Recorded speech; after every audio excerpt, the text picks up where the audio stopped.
जय हिंद दोस्तों। Eklavya education of Balaghat के ऑनलाइन प्लेटफॉर्म में आप सभी का स्वागत है।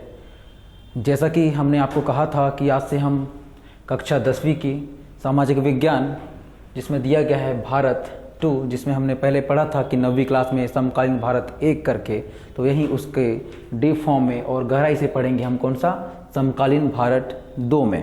ठीक है, ये 9वीं का ही फॉर्म है जो हम 9वीं क्लास में जो हमसे छूट गया था और जो हम उथले रूप में पढ़े थे उसको हम 10वीं क्लास में गहराई से पढ़ेंगे और साथ में उसके आगे का सभी प्रकार का जो आपकी अनुक्रमणिका और विषय सूची में दिया हुआ है उसका अध्ययन करेंगे। कक्षा 10वीं के अंतर्गत हमने आप सभी के लिए एकलव्य एजुकेशन में ये विचार रखा है कि आप सभी को ऑनलाइन प्लेटफॉर्म जो आपके घर तक पहुंचाया जाएगा, साथ में जैसा कि आपकी कोचिंग का जो रास्ता है आपको इस दूरी को भी तय करना नहीं पड़ेगा, साथ में किसी विद्यालय में शिक्षकों की जो समस्या आती है उस समस्या का भी एक साधारण तौर पर हम निदान कर रहे हैं दोस्तों।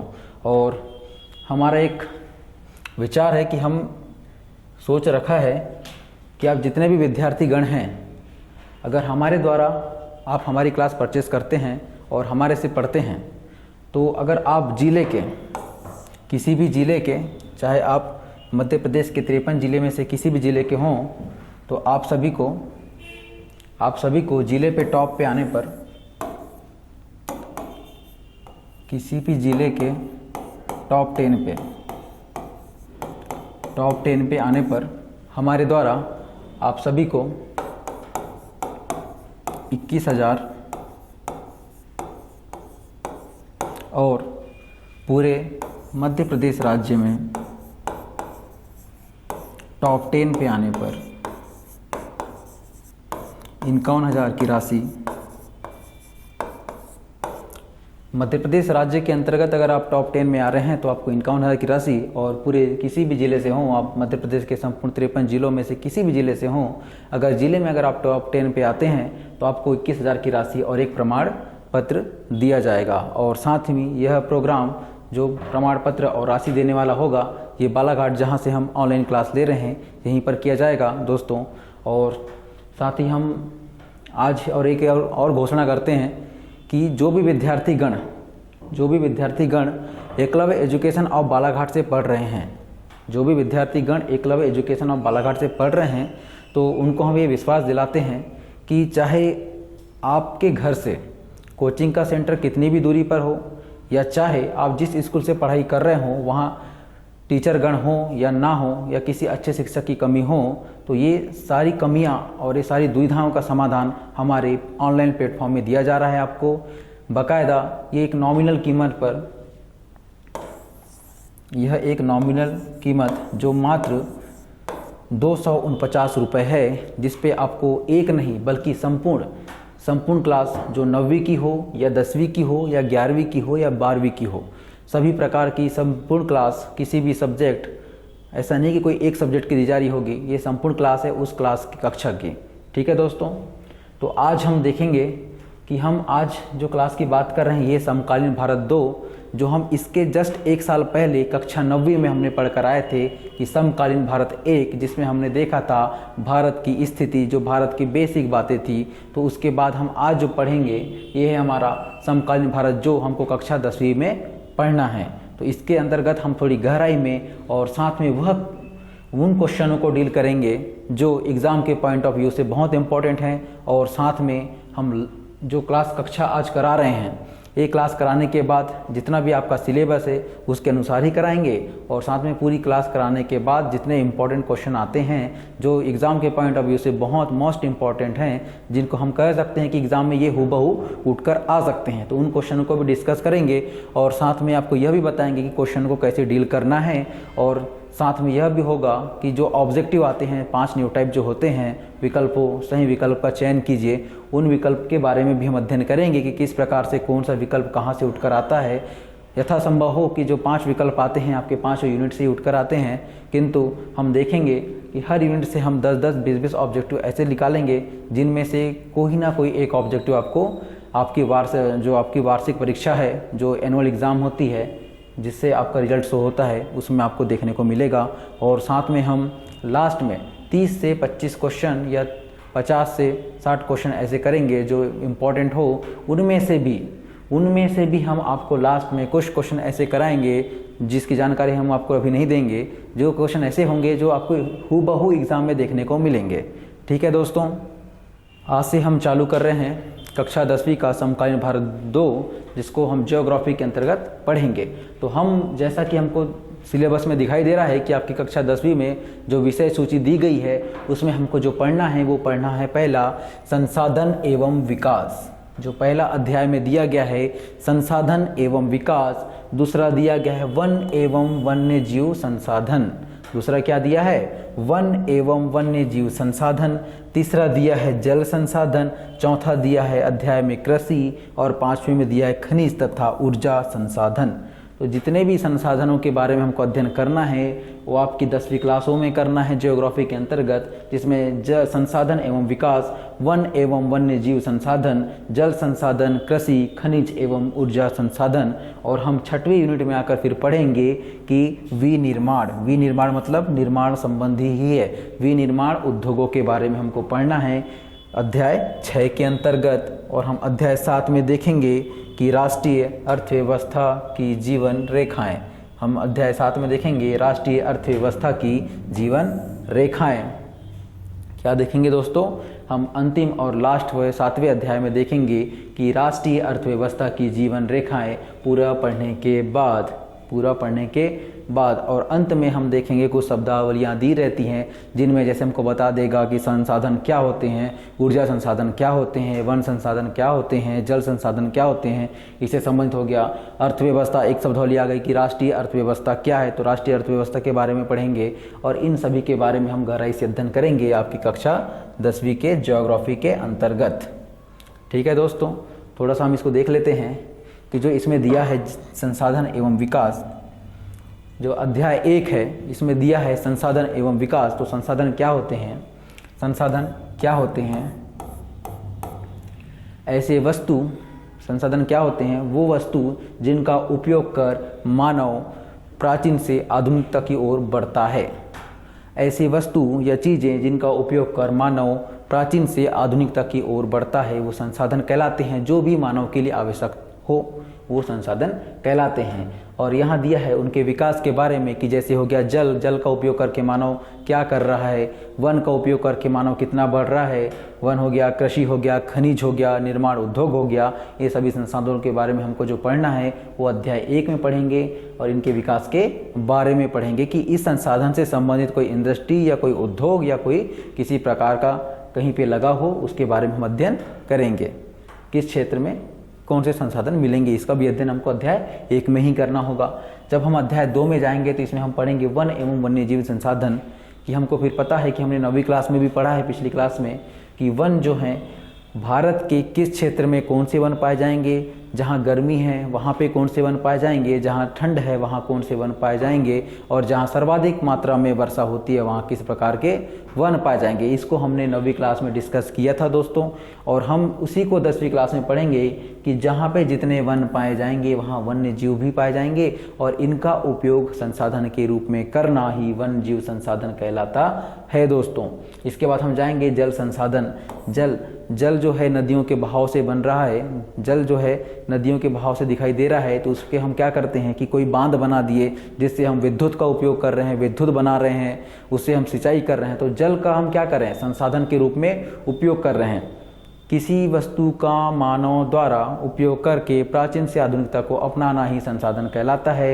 यथा हम कहें कि मानव के लिए जो भी आवश्यक चीज़ हो जो उसको आधुनिकता से जोड़ता हो वो क्या है, मानव के संसाधन। जैसे मानव भी एक संसाधन के रूप में काम आता है जिसे हम कहते क्या है, मानव संसाधन। वैसे ही नदी में बहता जल, नदी में जो बहता जल है उसका हम उपयोग कर रहे हैं क्या में, विद्युत बनाने में, जल विद्युत बनाने में, और उसी का उपयोग हम क्या में कर रहे हैं, कृषि करने में, जैसे सिंचाई करने में हम उसको उपयोग कर रहे हैं। तो जल का क्या हो गया, जल का क्या हो रहा है, जल का उपयोग हो रहा है। जल का क्या हो रहा है, जल का हो रहा है क्या, उपयोग।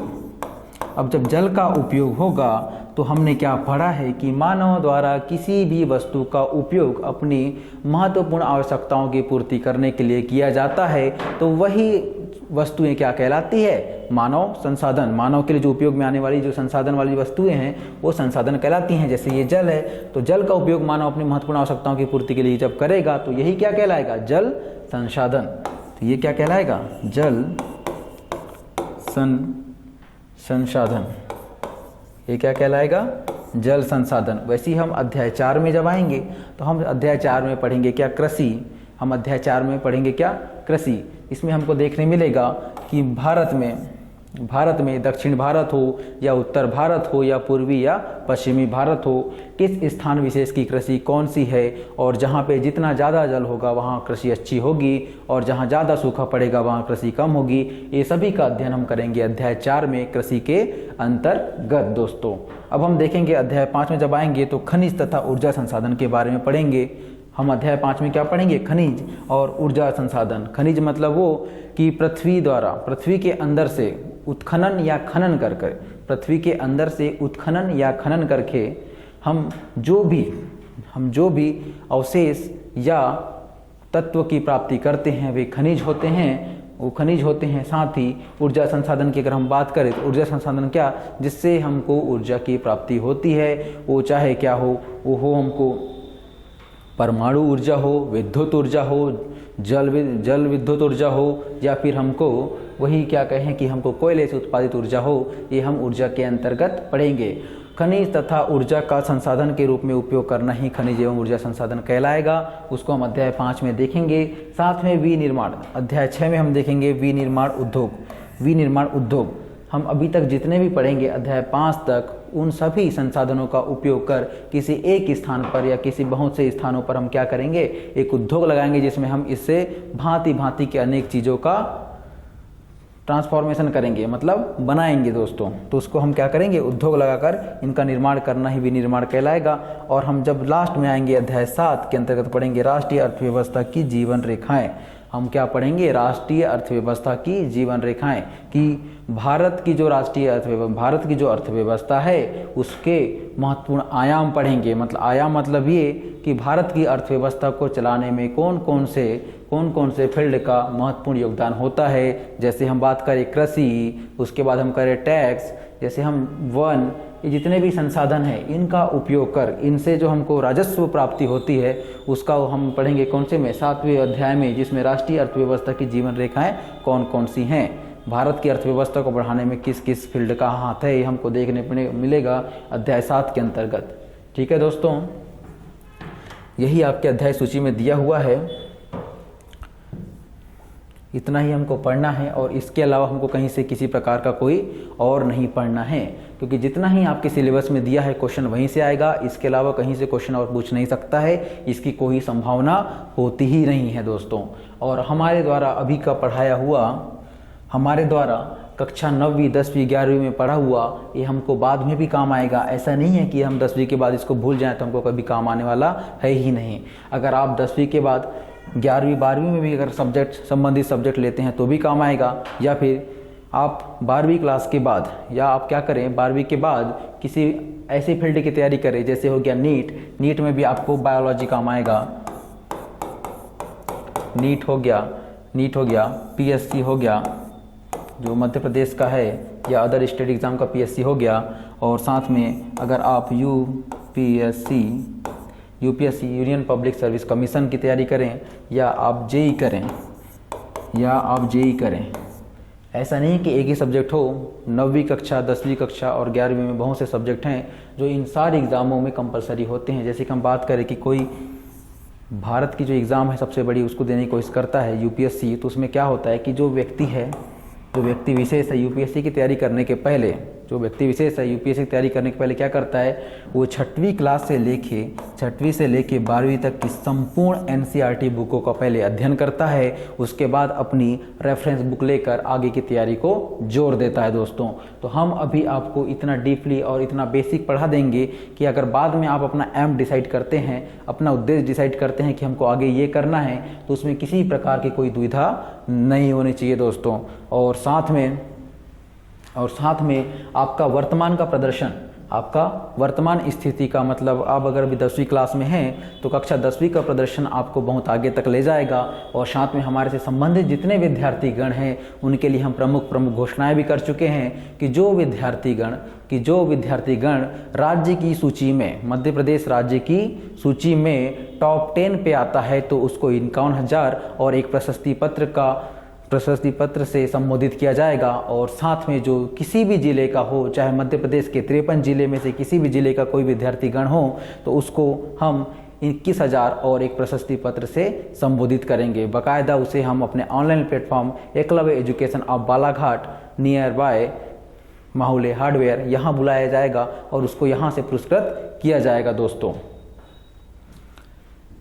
तो हम आगे की चर्चा दोस्तों आपको अध्याय सूची में, जब हम आपके अध्याय में इंटर करेंगे तब हम आगे की चर्चा करेंगे कि आपके अध्याय में कौन कौन से सब्जेक्ट, कौन कौन से टॉपिक हैं, उनको हमको लेकर पढ़ना है, उनको हमको लेकर आगे बढ़ना है। और हम विदिन 30 डेज आपका ज्योग्राफी कक्षा 10वीं का कंप्लीट करा देंगे। उसके बाद हम कराएंगे, उसके बाद 10 दिन में कंप्लीट कराने के बाद 30 डेज में कंप्लीट कराएंगे हम आपका सब्जेक्ट, ऑल सब्जेक्ट 30 दिन में सभी क्लास कंटिन्यू रहेंगी। ज्योग्राफी भी 30 दिन में कंप्लीट होगा और जितने अन्य सब्जेक्ट हैं आपके कक्षा 10वीं के सभी 30 दिन में कंप्लीट होंगी। उसके बाद क्या होगा दोस्तों, इसके बाद जब तक आपकी एग्ज़ाम नहीं आ जाती पास में, जब तक आपकी कोई एग्ज़ाम पास में नहीं आ जाती है, तब तक क्या होगा कि आपको ऑब्जेक्टिव, मतलब सही विकल्प प्लस प्रश्नों का, सही विकल्प जो आपके एग्ज़ाम में पूछे जाते हैं और प्रश्नों का सॉल्यूशन कराया जाएगा, सही विकल्प तथा प्रश्नों का सॉल्यूशन कराया जाएगा। और अंत में आपको इसमें 30 प्रश्न जो दिए जाएंगे, 30 प्रश्न ऐसे दिए जाएंगे जिससे आपको एग्ज़ाम में बाहर कोई प्रश्न देखने को मिल ही नहीं सकता है। और हम इसमें आपको इसके दुगने 60 विकल्प ऐसे कराएंगे जिससे एग्ज़ाम में बाहर नहीं जा सकता है। और जब हमारा अध्याय पूरा कंप्लीट हो जाएगा, 7वां अध्याय, उसके बाद हमारी प्रोसीजर होगी कि हम जितने भी अध्याय हैं उनसे संबंधित सारे क्वेश्चन बुक से निकाल लेंगे और उनके बारे में गहराई से अध्ययन करेंगे और फिर एग्ज़ाम की तैयारी करेंगे। और हमारे साथ आप जुड़कर इन सारे प्रश्नों को सॉल्व कर सकते हैं और अपना स्कोर भी मर्ज कर सकते हैं कि आप 95 प्लस अपने आप को देख सकते हैं, 95 प्लस अपने आप को देख सकते हैं। और आपको टॉप 10 में आना है तो इसके भी आगे जाना पड़ेगा। हम 95 प्लस की तो हम खुद से तैयारी करेंगे, बाकी 5% की तैयारी आपको स्वयं से करनी पड़ेगी दोस्तों। और हम जब विकल्प देखेंगे तो हम 60 विकल्प जो देखेंगे ये चुनिंदा होंगे हमारे, कि ये वेरी मोस्ट इम्पॉर्टेंट होंगे। और बाकी जो विकल्प हम देखेंगे वो हमको बनने चाहिए कि ऑप्शन बी क्या होना चाहिए कि वो हमको बनने चाहिए। अगर हम जो टॉप 60 देख रहे हैं, अगर उनमें से अगर कोई क्वेश्चन ऐसा हो जो छूट जाता है और नहीं आ पाता, तो जो बाकी हम देखेंगे वो हमको बनने चाहिए। क्यों? क्योंकि अगर ये छूट गए तो ऑप्शन बी हमारा काम आना चाहिए कि हमने ये भी पढ़ रखा है दोस्तों। प्रश्नों की बात करें तो हम 30 ही प्रश्न करेंगे पूरे कक्षा 10वीं के ज्योग्राफी चैप्टर से, जिससे हम विश्वास दिलाते हैं कि 30 क्वेश्चन में से बाहर जा ही नहीं सकता है। क्योंकि 30 क्वेश्चन वो होंगे जो हूबहू एग्जाम में आपको देखने ही मिलेंगे, हूबहू क्या होंगे एग्जाम में देखने मिलेंगे। और साथ में इस जो 30 क्वेश्चन है इसका पूरा सॉल्यूशन, इस क्वेश्चन को किस टाइप से लिखना है, कैसे लिखना है और कहाँ पे कॉमा होगा, कहाँ पे हमको पैराग्राफ छोड़ना है, कहाँ पे डायग्राम या चित्र बनाना है और कहाँ पे मैप दर्शाना है, वो हमको कहाँ पे देखने मिलेगा जब हम इनका सॉल्यूशन कराएंगे पूरे क्वेश्चनों का, तब देखने मिलेगा। हम अभी सिर्फ ये करेंगे कि हम अध्याय 1 से लेकर अध्याय 7 तक जितना भी थ्योरिकल मैटर है, जितना थ्योरिकल मटेरियल है वो संपूर्ण 30 दिन के अंदर कंप्लीट कर लेंगे। और कंप्लीट करने के बाद विकल्प और प्रश्नों पर जो कि मेन एग्जाम बोर्ड में इम्पोर्टेंट है उसका ही अध्ययन करेंगे। और ये तब तक अध्ययनरत रहेगा जब तक आपकी एग्ज़ाम की डेट नहीं आ जाती है। और आपके लिए इससे भी एक प्लस पॉइंट ये होगा दोस्तों कि जब आपकी एग्ज़ाम होगी उसके 7 दिन पहले से, मतलब 1 हफ्ते पहले से उन्हीं क्वेश्चनों को डिस्कस कराया जाएगा जो एग्ज़ाम में आने की यथासंभव संभावनाएं होंगी कि वो आएंगे ही, वो क्वेश्चन आएंगे ही। उनको हम क्या करेंगे, 7 दिन पहले, मतलब एक वीक की जो घटना होंगी वो सारे हम कवर करेंगे एग्ज़ाम के करेक्ट 7 दिन पहले, कि इससे बाहर क्वेश्चन हमारे जाना ही नहीं चाहिए दोस्तों। हम यहाँ से लेकर आज की डेट से लेकर जब तक आपकी एग्ज़ाम नहीं हो जाती है और जब तक आप 95 प्लस स्कोर नहीं कर लेते हैं, तब तक हम इस पे क्या करेंगे, मेहनत करते रहेंगे और आपका साथ और हम सभी का विकास एक साथ होगा दोस्तों। ठीक है दोस्तों, कल से हम पढ़ेंगे संसाधन एवं विकास अध्याय 1 और हम धीरे धीरे करके सारे 7 अध्याय को कंप्लीट कर लेंगे और आगे की प्रोसीजर हमने आपको बता चुके हैं कि हमारा आगे का प्लान क्या है। ठीक है दोस्तों, धन्यवाद। आज की हमारी क्लास यहीं समाप्त करते हैं और कल से हम एक नई शुरुआत लेके, एक नई पहल लेके वापस आएंगे और हमसे जुड़े रहिए। और हम बालाघाट एकलव्य एजुकेशन ऑफ बालाघाट से ही आपसे ऑनलाइन जुड़े हुए हैं और हमारा जो कोर्स है आपको लेने मिलेगा, हमारा जो कोर्स है इसको देखने मिलेगा आपको कि ये 249 मात्र छोटी सी कीमत पर आपको ऐप में परचेस करना है और इसके बाद आप अपने भविष्य की ओर एक नई राह पकड़ सकते हैं दोस्तों। धन्यवाद।